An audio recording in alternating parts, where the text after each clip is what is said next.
12.3 내란 사태 이후 대선 국면에 접어들었지만 아직 내란은 끝나지 않았다. 이런 목소리가 계속해서 더 커지고 있다는 생각이 들어요. 저는 그만큼 내란에 대한 우리 국민들의 이 걱정, 이걸 과연 어떻게 처리하고 어떻게 재발 방책을 마련해야 될까, 이런 목소리를 많이 내고 계신데요. 내란 종식 어떻게 해야 될까요? 여기에 대한 새 후보의 답변을 들어보도록 하겠습니다. 자, 이번에는 먼저 김동연 후보의 답변부터 들어보겠습니다. 3분 드리겠습니다. 네, 12.3 계엄이 나던 날 행정안전부에서는 우리 경기도청 봉쇄를 지시했지만 단호히 거절했습니다. 내란을 불법 구태타라고 저는 규정을 했고 내란 수괴를 바로 체포해야 한다고 주장했습니다. 내란 범들에게 사면권 주지 말자고, 사면하지 말자고 주장을 했습니다. 내란 세력들에 대한 이 단죄가 내란 종식의 시작이긴 합니다만 그것만으로는 안 됩니다. 두 가지가 더 있었으면 좋겠습니다. 첫 번째는 개헌이고 두 번째는 국민 통합입니다. 다시는 윤석열과 같은 그와 같은 사람이 나오지 않도록 하는 내란을 항구적으로 종식시키는 시스템의 구축이 필요합니다. 그것은 개헌을 통한 제7공화국의 완성입니다. 지금의 이 헌법으로는 계엄을 막을 수 있는 여러 가지 절차들이 많이 미흡합니다. 계엄 요건, 또 권한 대행에 이번에 그 헌법재판관 임명해서 보았다시피 불법한 미비한 점들, 또 검찰의 선택적 수사, 그리고 보다 근본적으로는 제왕적 대통령제인 승자 독식 구조 이와 같은 것을 깨는 개헌이야말로 계엄을 또는 내란을 항구적으로 종식하는 가장 큰 첫걸음이라고 생각합니다. 이제 87 체제 종식해야 합니다. 항구적인 이와 같은 제도 개선을 통해서 다시는 윤석열과 같은, 다시는 불법 계엄을 꿈도 꾸지 못하게 하는 일이 있어야겠습니다. 두 번째는 국민 통합입니다. 국민 통합은 여러 가지 부문에서 일어나야 할 것입니다. 만약에 이번 대선 끝나고 다시 또 지금보다 더한 국민 갈등과 대립이 생긴다면은 대한민국은 정말 한 발자국도 앞에 못 나갈 것입니다. 국민 통합을 위한 첫 번째는 정치 개혁입니다. 가장 먼저 우리 국회의원 선거법부터 개정했으면 좋겠습니다.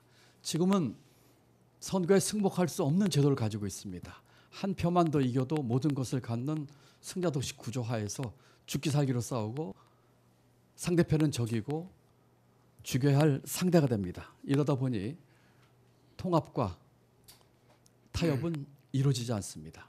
선거법 제도를 포함한 우리 정치개혁이 함께 이루어지는 그와 같은 것이 우리 국민 통합을 이룰 수 있습니다. 개헌을 통한 제7공화국의 완성, 선거제도와 각종 국회의원 특권 내려두기 등을 통한 정치개혁, 이것이 함께 국민 통합을 이룰 때 항구적인 내란 종식 할 수 있다고 생각합니다. 임기 단축해서라도 그와 같은 일을 하겠다는 저 김동연, 제가 반드시 해내겠습니다. 네, 김동연 후보 답변 들어봤습니다. 자, 이어서 김경수 후보 내란 종식에 대한 생각 들어보도록 하겠습니다. 3분 드립니다. 네. 내란을 종식시키는 가장 확실한 방법은 내란 세력을 확실하게 단죄하는 것입니다.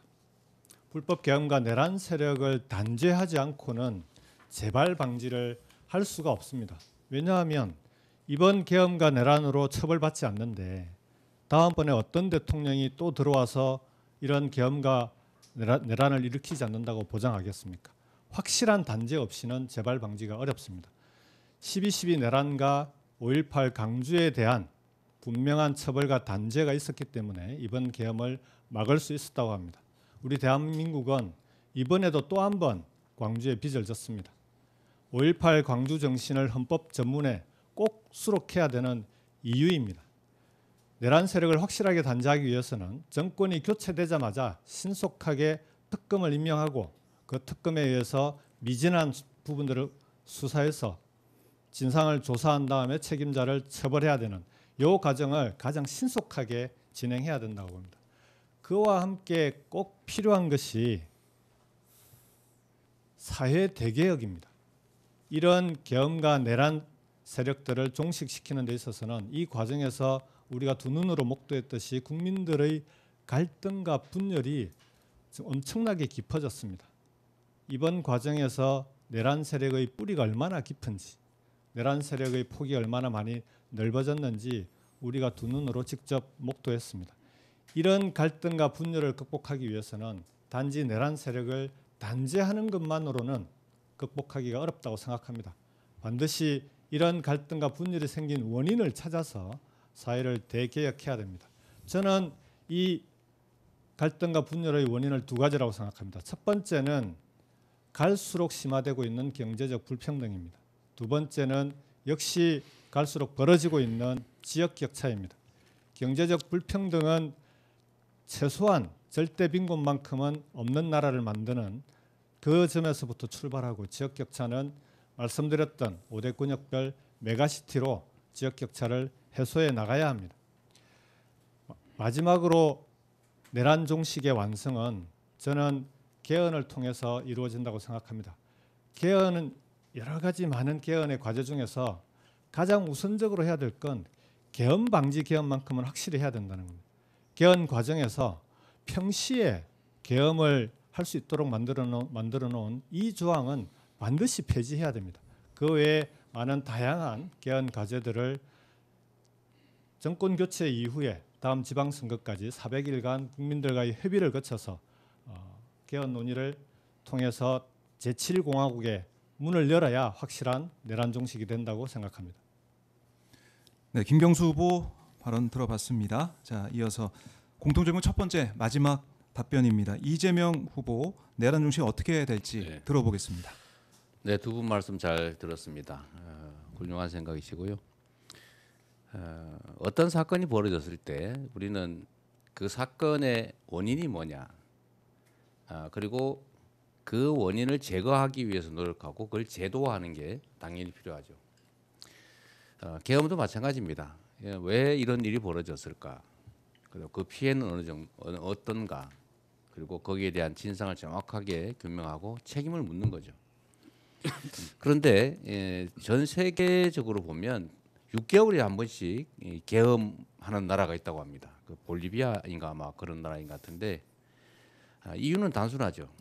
계엄을 해서 성공을 하면 다행이고 실패를 해도 크게 처벌을 받지 않습니다. 대한민국 역시 사실 그랬죠.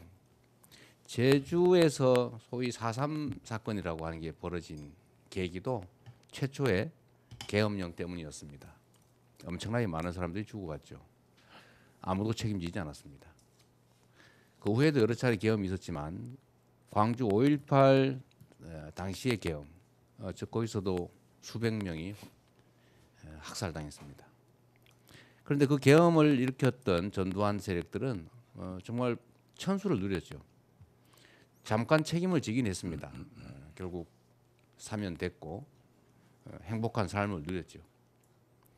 이번에 윤석열 대통령이 소위 친위 쿠데타를 일으킨 거 아닙니까? 자기의 권력을 더 강화하기 위해서, 뭔가를 위해서 자기 권력을 이용해서 쿠데타를 일으킨 거죠. 세계적으로 이런 친위 쿠데타가 실패하는 경우는 거의 없다고 합니다. 다행히 우리 국민들께서 직접 현장에 나서셔 계엄을 해제하고 그 책임도 일부 물었습니다. 앞으로도 이런 일이 벌어지지 말란 법이 없죠. 이걸 막기 위해서는 계엄 또는 친위 쿠데타 이런 거 하면 큰일 나는구나. 성공해도 반드시 처벌받고 평생 감옥에서 나오기 어렵구나. 이런 생각을 하게 해야 됩니다. 그리고 지금도 몇몇의 주요 내란 사범들은 구속돼서 재판받고 있지만 그 외에 관계된 수없이 많은 사람들이 여전히 관계 요로에서 활약하고 있습니다. 진상 규명을 명확하게 하고 책임자들을 철저히 찾아내서 그에 상응하는 책임을 물어야 되겠죠. 제도적으로 계엄이 어렵게 하는 것 정말 필요합니다. 그런데 문제는 그런 제도를 아무리 만들어도 이번에도 그 전시 사변 이때만 계엄하게 될 있지만 전시도 사변도 아닌데 계엄했습니다. 결국은 근본적으로 이런 유인을 차단해야 되는데 그건 결국 국민들의 직접 민주주의를 강화해서 이런 건 꿈도 못 꾸게 반드시 책임지는 사회를 만드는 게 중요하겠다는 생각이 듭니다. 네, 이재명 후보 답변까지 들어봤습니다.